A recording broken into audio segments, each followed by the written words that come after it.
children.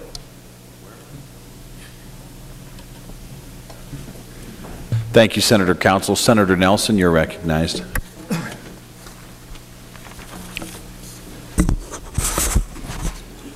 Thank you, Mr. Speaker, members of the body. I want to address this issue just once. I'm standing in opposition to LB599, although I certainly respect all the advocates and their positions, but I do not feel this is a time when we should override a veto. Reference was made earlier by one of our senators about the party platform, Republicans, and equality before the law. I just want to suggest, if we frame this as I think that this is an illegal immigration issue, then what does equality before the law have to do with people who are here illegally and unlawfully? Our federal government has said that when a child is born of an illegal, they become an American citizen. So that is what we have to adhere to. But let's talk about some of the other things that so far have been said. Let me address the fact that someone, I think, said, give our children half a chance, our unborn children half a chance to life. This sounds like 50% of the children that are being admitted or given prenatal care are never going to live. That is far from the truth. Yes, there will be occasions, there may be birth defects, there may be underweight, things of this sort, but that happens to our general population, women that do not choose to get prenatal care. Let's talk about who should be giving protection to these unborn children. I don't hear anything about the mother, the illegal mother that is here. Why is she making a choice to do an abortion because of the difference of $450 of cost for an abortion? Is she caring for the child? Is she making an effort to go to some of the clinics that are available?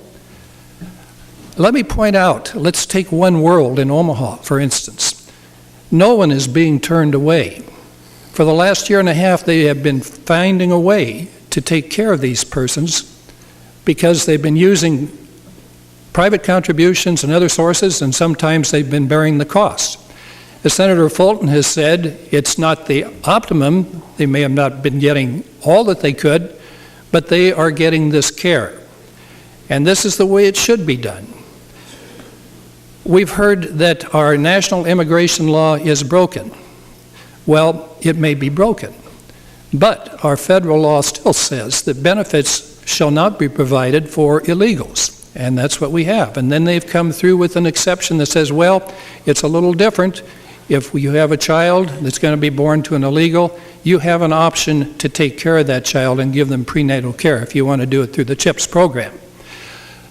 A number of states have elected not to do that. We can elect not to do that as well. And I'm arguing that the legislatures should elect not to do that and not to force this cost and these payments on the taxpayers, a large majority of them who do not approve of this because they do think of it as an illegal immigrant, undocumented worker issue. Senator Mello spoke about the bill in Massachusetts for the unborn child and the pregnant mothers. Not once did I hear the word illegal mentioned there. I don't know whether Massachusetts law covers illegals or not.